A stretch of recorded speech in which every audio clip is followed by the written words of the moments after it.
Hey, Matt. The guy has face horns. Yep. Guy's got horns. He's got cheek horns, more on precisely. his face. Yeah. That's the Manticore. Cool. I fought him like twice now, actually. Nice. This is Torchlight 2. You've been waiting for this game, haven't you? You mentioned something once. A couple years. You mentioned something about some Torchlight or something, I think. So I played the hell out of the first Torchlight. Yeah, that's probably one of your favorite games, I think. Probably. Well, at least until Torchlight 2 now has replaced it. Okay. But yeah, I played over 120 hours of that game. Yeah. We tried to make videos of it, but I love that game so much that I couldn't talk about it. Yeah. While we were doing it. Can you talk about this? Hopefully, maybe this video is going to be garbage, but whatever. But it must be made because I still totally love Torchlight this game. 2, yeah. So here's there's 4 characters or 4 classes in Torchlight 2. I made one of each so far. Okay. Most of them are not very high level. Bulldog. You get way more character creation in this one than you do in the first one. Okay. Which kind of had none. You pick your class, and that was kind of it. Sure. Can we make a new one? Yeah, you want to make a new guy? Yeah, let's start. We don't have to show all. Whoa. That's a big, crazy claw. Yeah. I love the art in this game.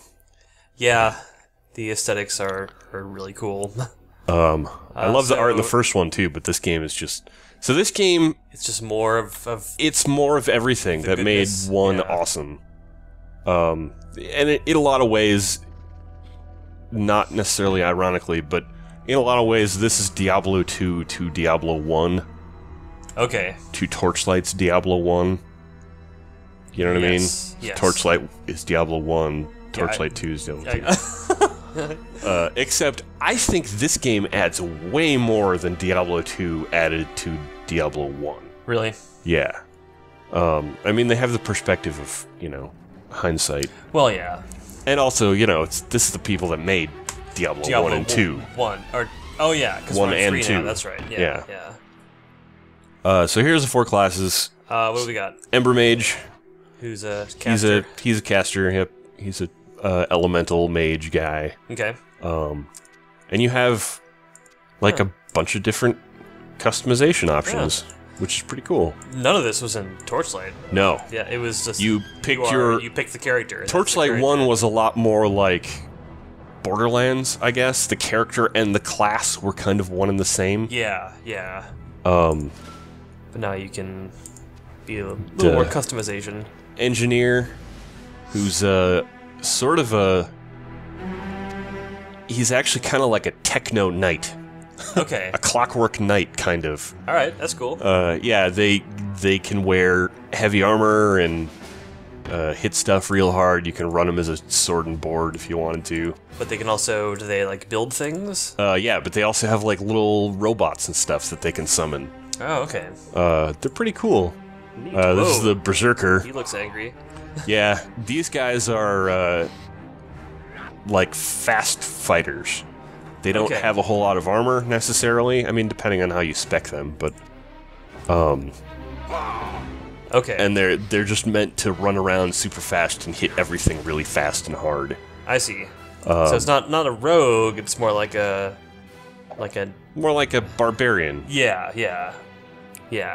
But they're not heavily armored, like a... Yeah. Right, barbarians usually aren't. Like a barbarian in D&D, yeah, they wear, like, loincloths and stuff. Oh, okay. It's like, they're like Conan. Yeah. Sort of. This is the Outlander, they're the ranged class. They also have some magic stuff, too. Okay. But also, with all the classes, you can be male or female for both of them. And then you have,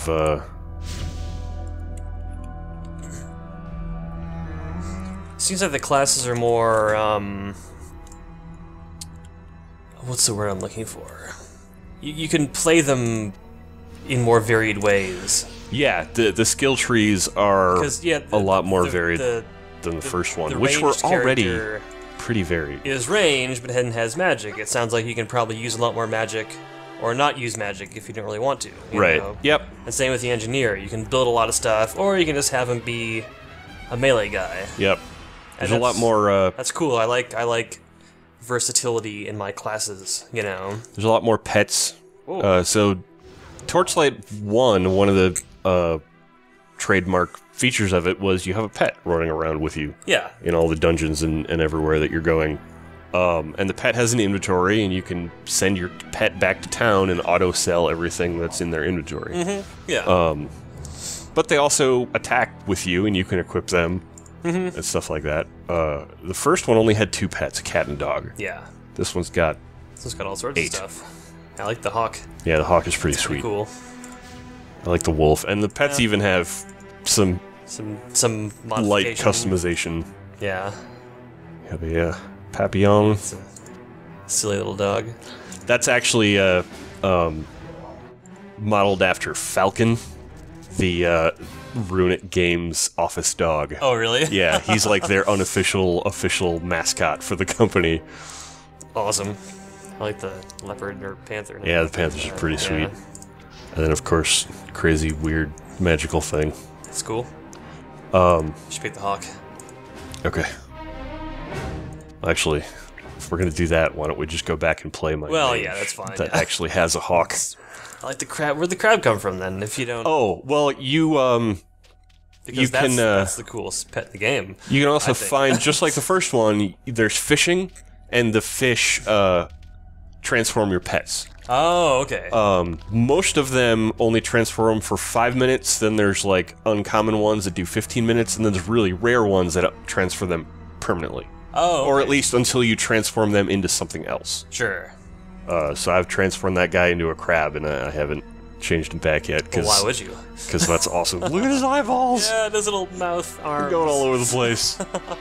So who do you want to play as? You want to play as Phantasmo, or I don't know. Doesn't really Which matter. one? You play as whoever you want. Play as Migs, Okay, just because I like watching the crab. yeah. And she's my highest level character, so she's a berserker. Ah, got some glowy ass weapons. Yep.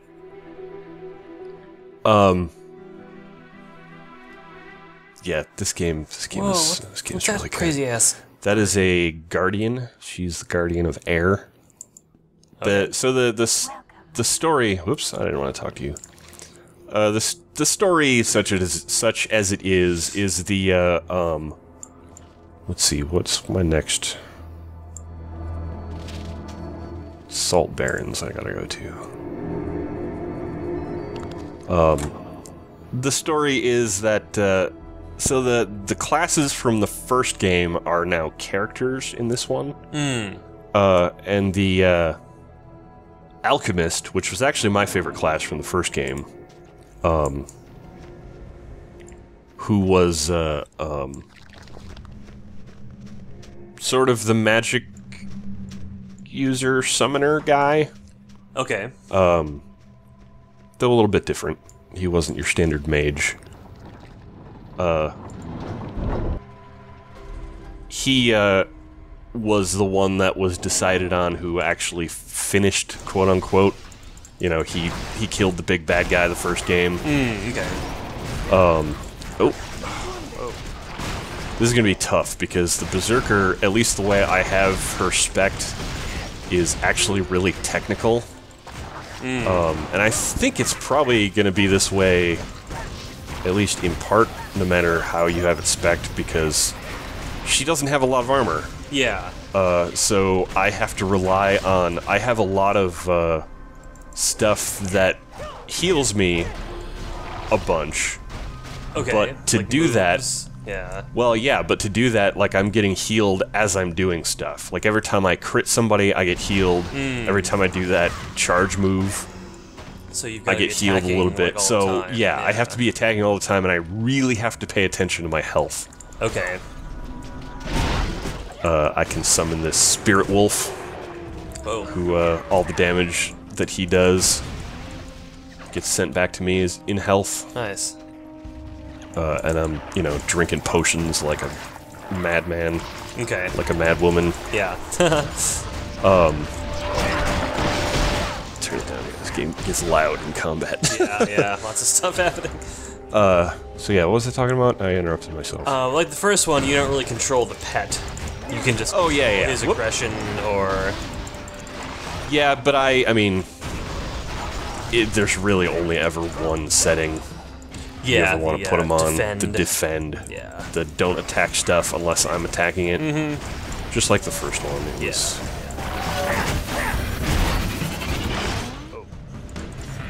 Yeah, those guys. A lot of stuff on the screen happening. Yep.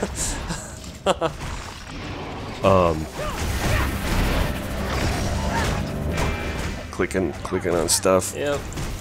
I was talking about something before. You were talking about your moves that give you health. But before that, I interrupted myself to talk about that. Oh. What was I saying before that?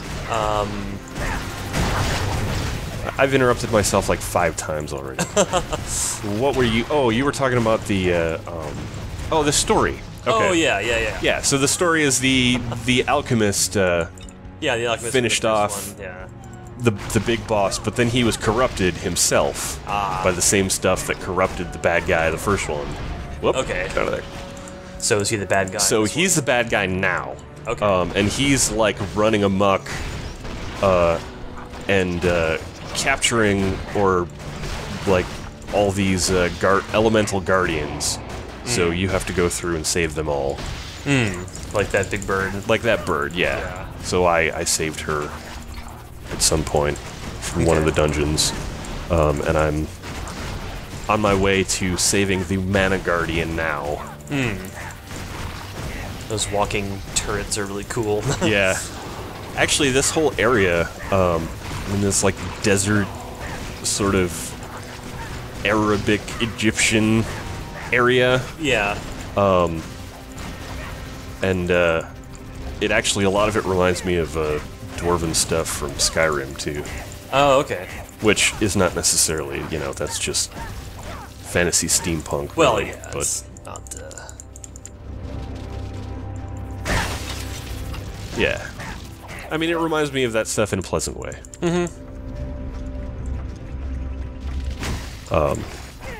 But yeah, and I mean, not just Skyrim. This stuff was in Morrowind a lot too. Sure. So yeah, So what is what's improved in Torchlight 2 from Torchlight 1? Well, why is this a better game? the biggest on the surface, it looks a lot like Torchlight 1. I mean, yeah. So The biggest improvement is the scope. Torchlight 1 had one town, the town of Torchlight, and an endless dungeon underneath it. This has an overworld and multiple towns and multiple chapters in the story and everything. And all that stuff is randomized, though the overworlds are less randomized than these dungeons, it seems. Like this dungeon, if I were to, when you start your game, you can actually choose to re-roll everything. Oh, okay. So if which you is came kinda here cool. again, it would be totally different? Yeah. Or if I had joined someone else's game, it would be totally different. It might be a totally different layout for this dungeon. That's cool, yeah. Yeah, it is cool. There's a named guy here. That means he's tougher and probably going to drop some cool loot. Yeah, he's really tough, yeah. Yeah, he's not that big a deal. Whoa, that's a cool move. Yep. So yeah, it's... Is crab to shoot a fireball? Yep. I wanna... That's awesome. He's got spells. He can also summon zombies. Nice. And he can break things. Awesome. Oh, and he also silences people around him. Cool. Anyway, sorry. So that's interrupt. Actually Interruption, yeah. the spells are really great in this game. Ooh, over the first that's cool. game? Yeah. Yeah. So the first game has spells also, and every class can learn spells. Every class has 4 spell slots. Okay. And your pet has 4 spell slots. But the cooler thing about this game is they took some of the passive skills that were in every class's skill tree in the first game, Yeah. and turned them into passive spells in this one. Oh, okay. So, like, this adventuring thing is a spell. Technically, That I have it in my activate? spell slot. No, it's not. It's just always on. Oh, okay. So it's like a buff? Yeah. Yeah. And When it I gives think of me... spells, I think of, like, usable attacks or... Right. Yeah. Yeah, and, you know, that's what they all were in the first game. Okay. And they're still all of those same ones, with a couple new ones. Okay. Oh, sweet! Those are totally the purple monkey guys that I had in the first game. Oh, yeah, The your nether army imps, of my monkeys. army of purple Yeah. monkeys. I love those guys. Yeah, those guys are really cool. I'm gonna put that in my shared stash By the so I time can. you finished, like, or I guess you never really finished, you kept playing, but No. like at the end of Torchlight 1, you had so much stuff following Yeah. you. You had like the robots and the monkeys, and My you had this whole entourage. most powerful character in Torchlight 1 was a summoner, basically, and I Yeah. had like 6 purple monkeys on the screen at a time, and 2 robots. Yeah. And I could summon skeletons and zombies, and my pet could summon skeletons Yeah. and zombies. So yeah, it was Ended it up would being like this it was really crap insane. load of people on the screen that were all under your employ. Yep. And I had like enchantments on all of them, so like all the damage they did would give me health and all that Yeah. kind of stuff. So that's actually I hope that, and I think there is. I'm about halfway through the game here, I think. Okay. Though I don't know. I've heard the third act. I'm almost done with the second act here, I think. Okay. And I've heard the third one is actually really substantial and really long. So maybe I'm not. Maybe I'm not quite halfway, but How many acts are there? 3. 3. Okay. I think. I'm pretty sure. Oh, okay. I mean, I've tried to stay away from spoilers and stuff because I've been Sure. very impatiently awaiting this game for at least. Well, no, 1 came out in 2009, so 3 years Yeah. I've been waiting for this game. Yeah, this has definitely been your most anticipated game. Yes. Like, this is the game that you have desired. I've been waiting for this game more than, the new Mass Effect and Assassin's Creed and all Yeah. that stuff, which, people are going to say, well, you're fucking crazy. You're waiting for this dumb, clicking on stuff, $20 game. And, Whatever, yeah. yeah, I mean, in a way, you're right. This is kind of a silly, dumb game, but I love the shit out of it. Yeah. That's all that really matters. Yeah.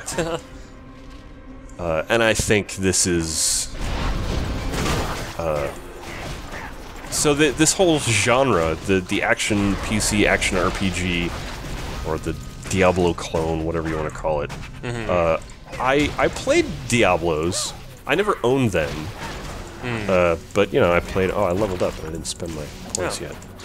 I mostly played them at LAN parties and stuff like that. And, borrowed from friends here and there. And I liked them. I just, for whatever reason, I never super loved them. Okay. Torchlight 1 was the first game of this genre that I completely and truly loved.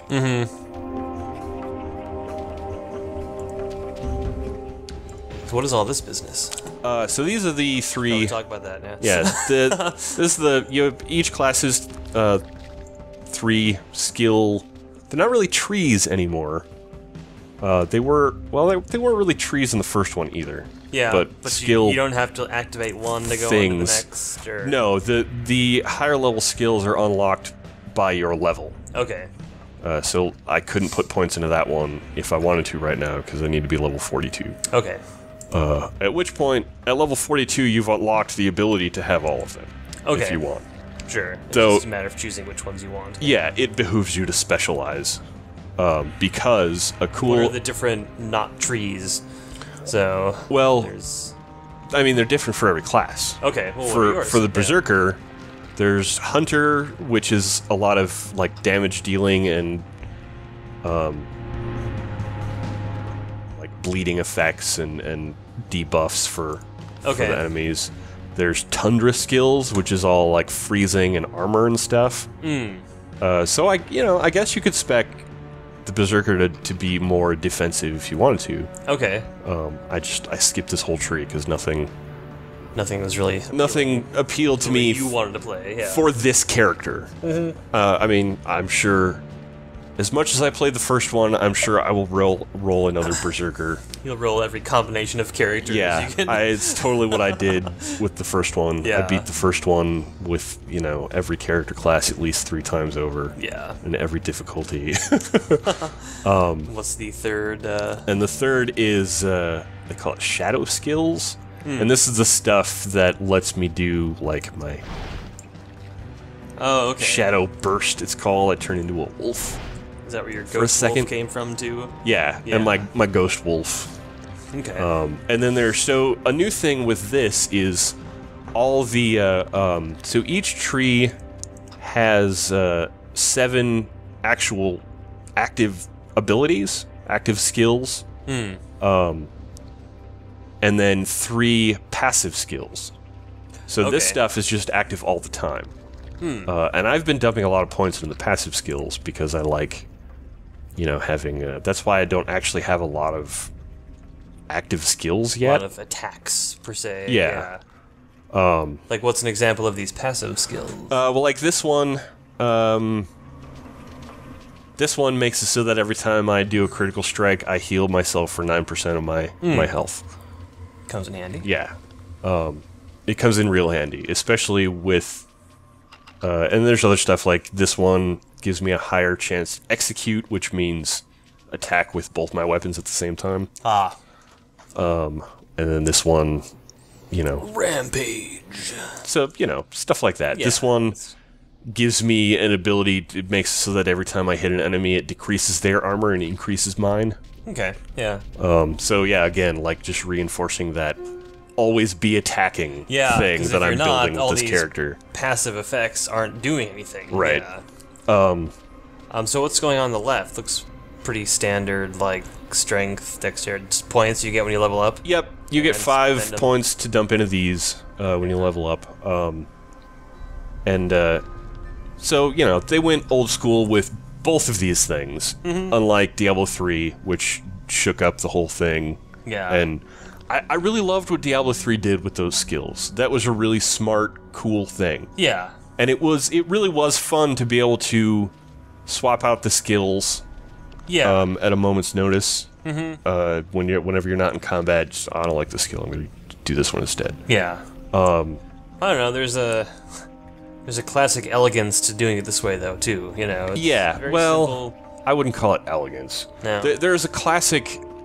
It's undeniably satisfying. I mean, it's a reward. The thing about Diablo 3, as brilliant an idea that was, it ended up being a little less rewarding overall, because it was multiple levels sometimes before you got a new skill to play with.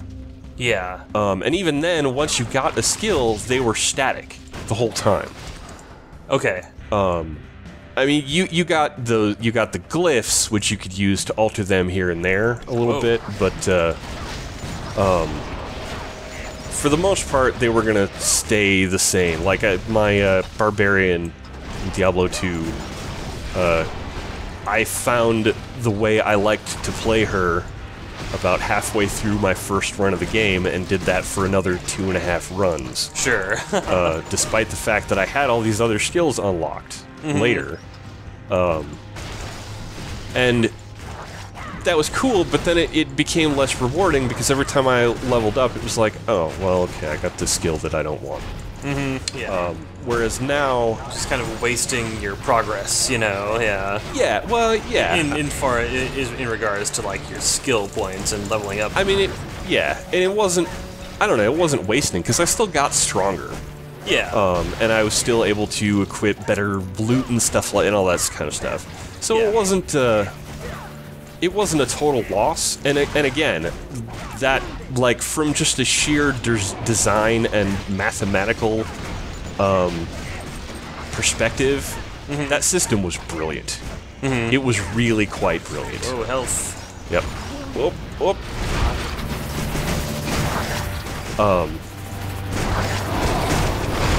But, like I said, it was also ended up being a little less rewarding in some ways. Because you didn't have, even though, yeah, it is kind of weird to, and it is kind of, it might seem a little lame to just be buffing up. Or the crab zombies. There's the crab zombies. It might seem a little lame to get skill points and just make one of your skills like here, the next skill point is going to make it do 3% more damage. You know? Yeah. And, you know, yeah, that's a weird kind of dumb thing. But at the same time, you get a little skill point, you get a click a little button. Yeah. You know? Here you go. Here's your reward for leveling up. Yeah. You get another button to click. Yeah, totally. And that's cool too. I think they're both totally valid ways of doing it. I don't think that the smart design of Diablo 3's skills necessarily negates this one or makes it. Some people have tried to argue that it's antiquated now. It's made it obsolete. I don't think that's the case. I think it's still a perfectly valid design decision, and they knew exactly what they were doing with it. The smart guys made this game. Oh yeah, yeah. They didn't do that. To develop, you know. Yeah, they didn't make that decision just because. Oh well, it's the way we've always done it. Yeah. They did that because they That's know. not how they roll. They know what they're doing. I wonder if I can. Whoop. What's going on? Come on, Fraps. Yeah. Can't do that. No, I can't put a waypoint down here, so I'm gonna go back up here and put it down. Up here. There we go. Okay. Now I can warp back there if I die. Oh. Can your pet die? No, not really. When they run out of health, they just start to flip out. And they just start running around. Ooh, boss time. And the announcer guy just says, "Your pet is fleeing," and then they just run around and they're not effective anymore. They're not doing anything. Whoa, some cannons. You should destroy them. I think I might. Whoop! Oh, hi! Holy crap! Hello, armored giant centaur dude. That's it. Oh crap! Oh, damn it! Whoa! Does that say invulnerable to attack? Okay, so I can't attack the cannons. I guess I'll just attack this guy. Yeah. So yeah, I mean, this is improved in every single way over the first one, and it's just a really solid new entry into the genre. And I think it stands up just fine, like, with Diablo 3. In some ways, I like it more just because I like the aesthetics more than I like the aesthetics of Diablo.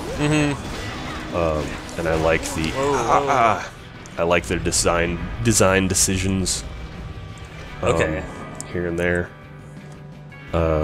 Let's not do that while I'm talking. I'm just gonna die over and over again. Let's just go out here and.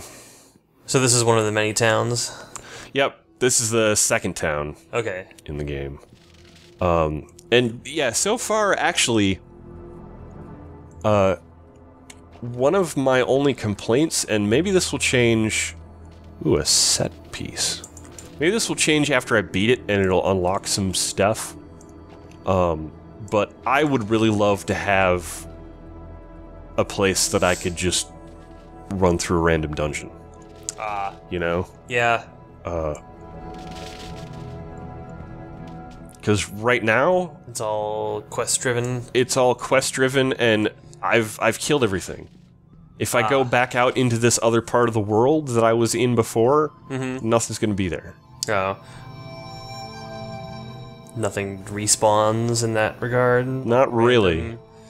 I mean, unless you set up an internet game and check the reroll world box, or if you join someone else's game, That's another giant improvement over the first one.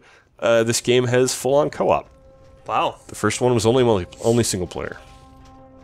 Cool. Yeah, and it has up to 6-player co-op. Nice. Which is pretty cool.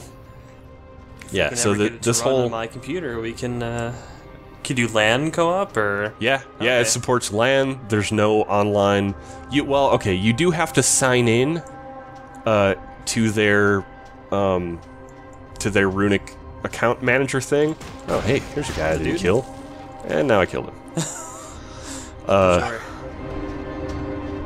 But if you can't sign into that, you can still totally play single player. Oh, okay. Yeah.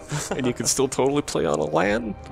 You're not locked out of your game if their servers are down. Yep.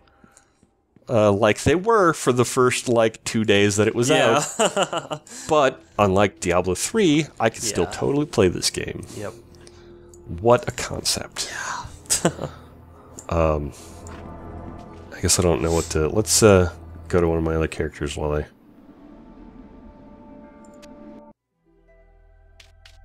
Yeah, let's load up Phantasmo. Get a completely different take in here. Yeah, okay. So here's your... Whenever you load up a game, you get these 3 options. Internet, yeah, you have to sign in. Okay. And there's actually... nobody try to hack my password, please. Maybe I'll blur it out or something. I don't know. It's all just characters. But yeah, so it's like it's a server browser. Oh, okay. Which actually kind of bugs me a little bit. I kind of wish... You have a friends list... Yeah. And you can... There's a really easy way to just import Steam friends on their website. Ah, okay. Which is cool. But, and they'll show up blue if they're online. But you can't just click their name and join them. You have to click friends only. Oh. And then refresh. So, yeah, none of my friends have games that are open to friends right now. Okay. Seems like they could have streamlined that a little bit. Yeah, that's a little disappointing, especially with... That was one of the things that Diablo 3 did really quite brilliantly. Okay. The fact that... And the front login page of Diablo 3 when you're selecting your character, it just had your friends over here. And it was just one click and you were in their game. Okay. And that was fucking rad. Oh, yeah, yeah. However, you also didn't... I really don't understand why... well, apparently I quit in the middle of... boss fight or whatever? Battle here. Oh, I guess not a boss, it's a big guy. Well, yeah, the hawk's cool. I can't get to him from where I'm at. I want to play a character with a hawk. So yeah, this guy is totally different. Yeah. Yeah, way different class. Casting ranged caster. Blue stuff. It's gonna be weird to play this guy now. Yeah.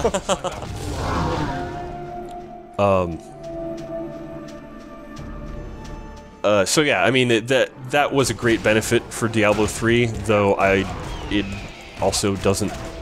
I didn't really understand that benefit. They didn't need to require you to be online all the time and to be able to do that. No. Maybe there was some technical reason that it was easier for them to do that, but come on, just figure it out instead of inconveniencing everyone. Yeah, exactly. They're smart guys. You think they come up with something? Yeah.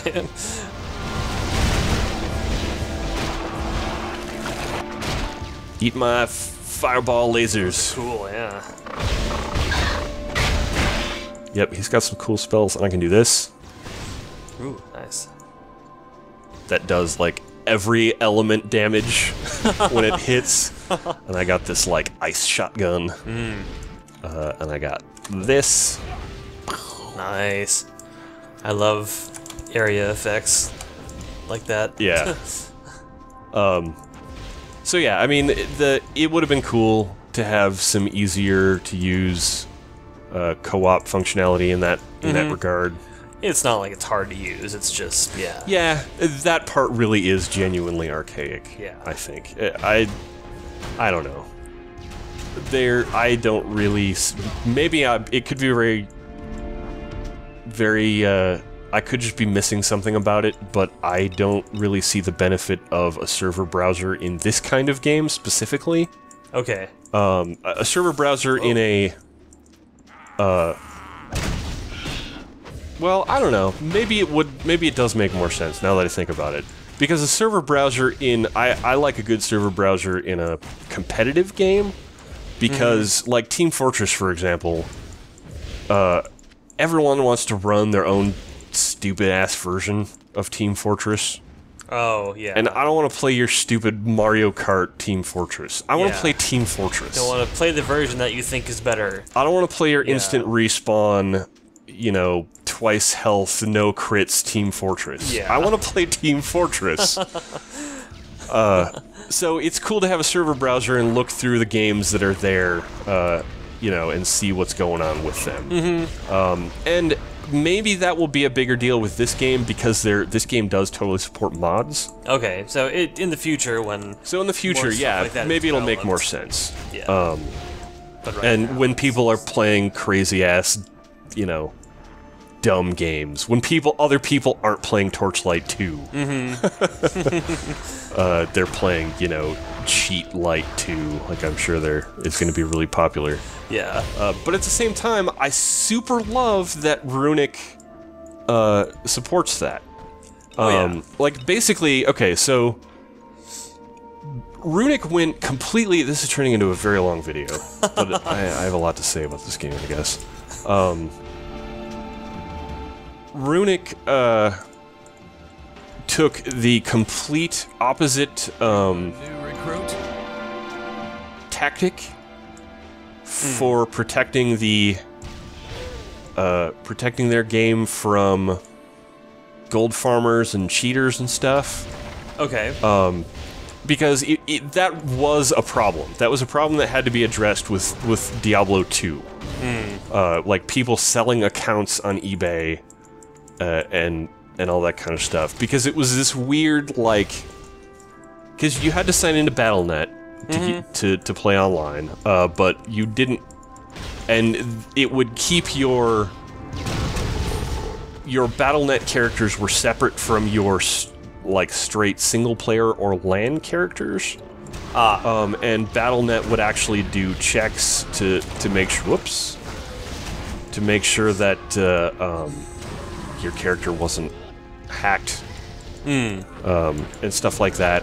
So you know they took a bunch of steps to fight cheating and hacking and stuff in that game, and to fight people selling, you know, in-game money and stuff like that. Yeah. And selling in-game items and whatever. And yeah, that was a problem. Diablo 3 addressed those problems by locking everything down. To a ridiculous degree. Sure. And also saying, okay, well, if you're gonna do that, we want a cut of it. Yeah. So they did this thing that looked like more freedom in that, oh, there's an auction house now, and sure, we'll just let you sell stuff on the auction house for real money. But because they had that, they had to lock other aspects of the game down even farther. Okay. But Runic's solution to those problems was, no, fuck it, we're just gonna open it up completely and make it a complete non-issue. Sure. We're just gonna say, yeah, you want to cheat and mod your game? Fucking go for it. We don't care.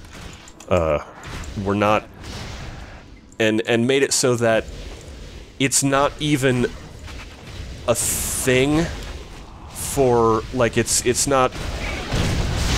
They took the what am I trying to say here? They took the digital goods out of the equation completely. Okay. They made things are still rare equipment and loot in the context of the game itself. Yeah. But not in the context of the overall community playing the game. Does that make sense? Am I not? I think so. So the stuff in Diablo 2 had a lot of power, and because Blizzard had it locked down, and because Blizzard were the arbiters of these things that were, you know, real characters and not real characters. Yeah. You know what I mean? Okay. Yeah. So that made it so that your BattleNet character was quote-unquote real. Okay. And everything that they had was worth more. It had more meaning and power because it was in this ecosystem. Okay. It was in this closed ecosystem of BattleNet. Mm-hmm. That, while still not impossible to hack and cheat, was a lot harder than it was for single-player characters, which, you know, you could just open up in a hex editor and do whatever the fuck you wanted with.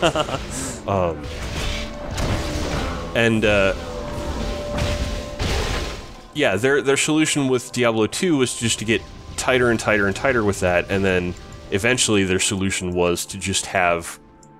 That's really the reason Diablo 3 is online all the time. Okay. That's the real reason Diablo 3 does not have a single-player mode. Okay. Because they need to protect the sanctity of their digital goods. Mm-hmm. And they need to protect that stuff because they're making money on it themselves. And they know that, and they need to keep that stuff powerful. Sure. You know? They need to keep that stuff in the ecosystem. Valuable, so people will spend money on it. Exactly. And, you know, send money their way. Right. So Runic said, "No, we're just gonna make everything completely. We're just gonna completely devalue everything, unless you're in the context of the game itself." Mm-hmm. You know what I mean? Sure. So no one is gonna care. No one is gonna sell Torchlight 2 loot for real money. Yeah. Because anyone can hack it. Yeah. They opened it up so completely. They're not out now, but they, just like the first one, they will soon be giving away the same tools that they use to build the game as mod tools. So anyone really can. No reason anyone would buy anything. Yeah, because anyone can do it. They can download the tools for free, open up their character in it, and give themselves whatever the fuck they want. Mm-hmm. And if that's fun, hey, great, whatever. Yeah. It's not. I don't think it's fun, but that doesn't interest me personally because I like the challenge of the game. Yeah. And I like the, you know, I'm down with what they're doing here. I like the context that the game itself provides, and that's enough context for me. Mm-hmm. Having rare loot is just in the context of the game itself is cool. Yeah, yeah. So yeah, that's my point. Ultimately, I don't necessarily think that. Oop, I died. You have perished. I don't think that either one is necessarily more valid than the other. Mm-hmm. I personally prefer this mode to. I don't remember where I was now. I personally prefer Torchlight's method, Runic's method with Torchlight 2 here, because I like things being free and open. And, and you know, and I'm not invested in digital goods at all. Mm-hmm. You know, I'm invested in the game. Yeah. I don't really care to make money on a digital auction house. No. We'd just rather play the game and enjoy the game. I just want to play the game. Yeah. And hey, if you want to make money on Diablo 3's auction house, go do it. Fucking rat. That is awesome. That's fine. That I fully support that. If you want to make some extra scratch while playing a video game, that is just great. Mm-hmm. And I love that exists, and I love that that's in there. Yeah. But I also love that this exists, and I love that Runic did this in a different way. There's room for both of them, and that's fucking rad. Yeah. I love that the video game industry is such that both of these things can exist. Yeah. And they can both be successful. Mm-hmm. Both monetarily and critically. But yeah, okay. I guess this is a 45-minute video now, so Well, it's 45 minutes well spent. I hope so. I hope everyone wasn't bored, if you're even still watching. I got a lot of stuff to say on this game, and I missed a bunch of the new mechanics for this, too, actually. But Yeah. we don't need to go over those. No. I think I got the gist of what's going on in this game. Yeah, yeah. It's pretty cool. Yep, it's awesome. If you liked Torchlight 1, you will love this Torchlight one 2. even harder. Yeah. If you were disappointed with Diablo 3, give Torchlight 2 a shot. Yeah, it's only $20. Yeah, it's only $20, so that's another pretty big selling point in its Even favor. though it's got... You know, full price games worth of content. Oh yeah, this game is huge. It really is quite massive. Yeah. I just dropped a meteor on that guy. Nice. Okay, that'll do it for this. Yeah, go check it out. Yep. Thanks for watching. Thanks for watching, everybody.